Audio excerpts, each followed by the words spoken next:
नमस्कार। नमस्कार सर जी। सर क्या शुभ नाम है आपका? मेरा नाम सच्चिदानंद दास है। सर कहाँ से आए हैं आप? मैं पटना बिहार से आया हूँ। सर संत रामपाल जी महाराज से नाम दीक्षा लेने से पहले आप क्या भक्ति साधना करते थे? मैं कबीरपंथी से ही जुड़ा था और कबीर परमेश्वर को ही उनको भगवान मानता था। सर जब पहले से आप कबीरपंथी थे, कबीरपंथी संतों से आपने नाम दीक्षा ले रखी थी, तो फिर संत रामपाल जी महाराज से नाम दीक्षा लेने की क्या जरूरत आन पड़ी? कबीरपंथी में थे लेकिन कोई लाभ नहीं मिले थे। मुझे ये हमेशा खोज था बचपन से ही कि भगवान कौन है और कैसे है और जन्म मरण से कैसे हम मुक्त हो सकते हैं। ये मोक्ष शब्द हमेशा बार बार मेरे माइंड को डिस्टर्ब करता था और मैं संतों महात्माओं से बार बार सवाल करता था कि भैया मुझे कैसे मिलेगी। उनके पास वो ज्ञान होता नहीं था, कुछ भी जवाब देकर के वो अपना कट के निकलना चाहते थे। गुरु की शरण में ऐसा है कि मैं ट्रेन में सफ़र कर रहा था और एक साधु ने हमें वो ज्ञान गंगा पुस्तक दिए थे और उस पुस्तक को ज्ञान के जब मैंने पृष्ठ विषय सूची को मैं पढ़ा, कौन ब्रह्मा का पिता है, कौन विष्णु की माँ, कौन शंकर की दादा है, ये चीज़ ने मुझे को अंदर से हिला दिया कि जब ये पुस्तक में ये बातें लिखी हैं तो इतनी ज्ञान की बातें हैं, तो जो पुस्तक है वो लिखने वाला तो और भी ज़्यादा ज्ञानी होगा और मैं उनसे मिलना चाहता हूँ और मिलकर मैं अपने मोक्ष को प्राप्त करने का वो मार्गदर्शन चाहता हूँ उनसे। यही बात है भगत जी। सर संत रामपाल जी महाराज की शरण में आने के बाद आपको क्या लाभ मिले? लाभ तो बहुत सारे मिले और मुख्य रूप से ये कहूँगा कि मेरी पत्नी जो है 10 साल से तकरीबन भूतों प्रेतों से ग्रसित थी। मेरे माँ पिताजी कबीरपंथी, मेरे सास और ससुर जो थे वो भी दूसरे पंथ से थे जो भूत प्रेत को नहीं मानते थे। मैं बीच में फंस रखा था लेकिन पत्नी को छोड़ नहीं सकता था। मैंने बहुत से ओझा गुणी भक्तों से ज्योतिषों से दिखाया, बहुत पैसे मैंने खर्च किया, 4-5 लाख रुपए खर्च किया, फिर भी कहीं कोई ठीक नहीं हो पाया। और जब मैं गुरु जी के पास संत रामपाल जी के पास पहुंचा, रामपाल जी ने हमारे पत्नी के सर पे हाथ रखा और वो क्षण भर में दुख कष्ट खत्म हुआ। और ये चीज़ को देख करके आज तक हमारी पत्नी को दोबारा इस मायने में आज तक कोई कष्ट नहीं हुआ। और एक हमारी बच्ची है जो ऑपरेशन के टाइम में ऑपरेशन से बच्चे को निकाला गया था, वो बच्ची का हाथ भी टेढ़ा और पैर भी टेढ़ा, जैसे मान लो कि वो लकवा मार दिया हो। और वो बच्ची जो है कान भी टेढ़ी, एक कान में 2 छेद, तो और इतनी वो अंदर से गल चुकी थी, टाइम से ज़्यादा हो चुका था, गल चुकी थी वो। जब नर्सेज सफाई उसकी कर रही थी सारे चमड़े वो सिकुड़ सिकुड़ के बाहर आ जा रहे थे। हमने ये सोच रखा था बच्ची अब ये जीवित ना रहेगी, मर जाएगी। मेरी पत्नी ने जब होश आया बच्ची को देखी, वो भी रोने लगी। ये तो कैसा हुआ, हमारा भक्ति फिर छिन्न हो जाएगा। संत रामपाल जी से मैंने प्रार्थना लगाया और उनसे कि मेरे बच्ची को आप ठीक कर दो ताकि इनकी भक्ति कमजोर ना पड़ जाए, ये भक्ति से दूर ना हो जाए, ये फिर विचलित ना हो जाए। संत रामपाल जी ने वहाँ से प्रार्थना लगाया और उसके बाद जब हॉस्पिटल से मैं बाहर आया 8 दिन के बाद नाम कटे, तो वो बच्ची पूर्ण रूपेण स्वस्थ और सही है। आज भी उसका पैर हाथ सब कुछ सही है, कान भी सही है और वो चल फिर रही है, अच्छी तेज-तर्रार है, बोलने चालने में भी परमात्मा की दया से वो ठीक ठाक है। सर जैसा कि पहले भी आप कबीरपंथी संतों से जुड़े हुए थे और अब आपने कबीरपंथी संत रामपाल जी महाराज से नाम दीक्षा ले ली है, तो सर पहले जो आप कबीरपंथी संतों से जुड़े हुए थे और अब आपने संत रामपाल जी महाराज से जो नाम दीक्षा ली है, तो सर संत रामपाल जी महाराज के ज्ञान में और उनके ज्ञान में आपको क्या भिन्नता नजर आती है?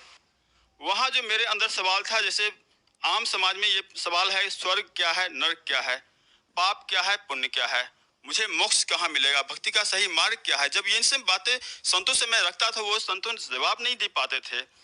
लेकिन जब मैंने ज्ञान गंगा पुस्तक पढ़ा और इनकी प्रवचन को मैंने सुना तो मुझे लगा कि इनकी वो जो सवाल थी वो सारे सवाल इनके द्वारा मिल सकती है। और मैं जब इनके पास गया तो मुझे सारे सवाल का प्रवचन के माध्यम से ऑटोमेटिक मिलता चला गया।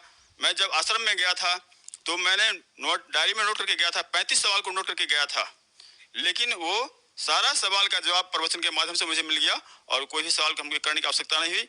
भक्ति मार्ग का मिला। सबसे बड़ी बात है कि जन्म मरण से मुक्त होने का जो मार्ग मिला वो सबसे ज्यादा लाभप्रद होगा।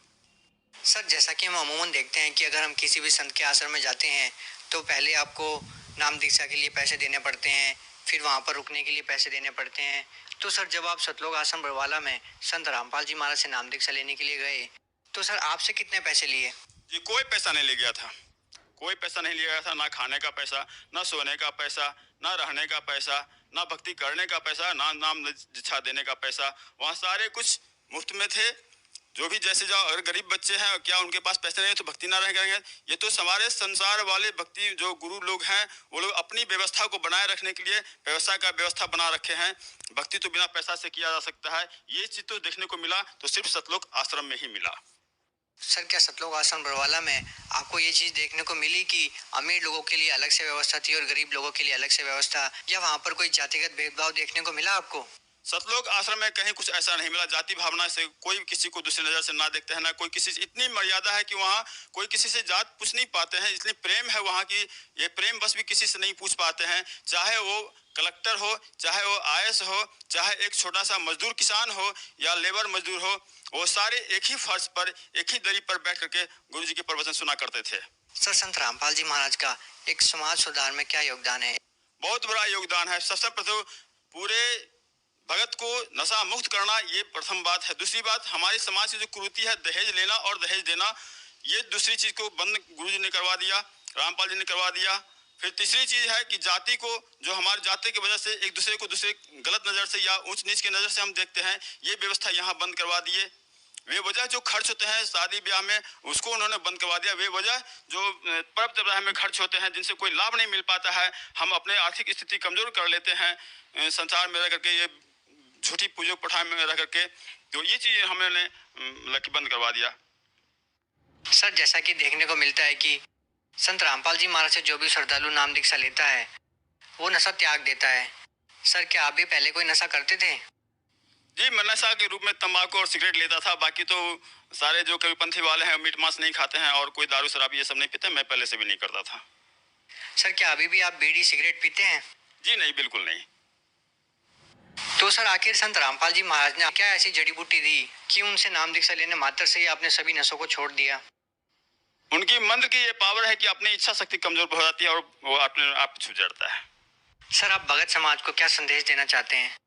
मैं भगत समाज को ये संवाद देना चाहता हूँ कि हमारी तो वो औकात नहीं कि मतलब संवाद में निवेदन कर सकता हूँ परिवार वालों से, जगत वालों से, भक्तों से और गुरुओं लोगों से, कि अपनी सही भारत, मतलब कि परमात्मा जो ऊपर से आ गए हैं, रामपाल का चोला सिर्फ है और उसके अंदर तो भगवान प्रवेश करके अपना रोल कर रहे हैं और उनके अंदर आकर के भगवान के उनके सतलोक के आश्रम में जो पीली पट्टी पर आती है, उसमें जो नंबर दिया है उस नंबर से कांटेक्ट करके और वो सही मार्ग पर सही दर्शन करके और सही मंत्र लेकर के अपना भक्ति करें और अपना कल्याण करवाएं। बहुत बहुत धन्यवाद आपका।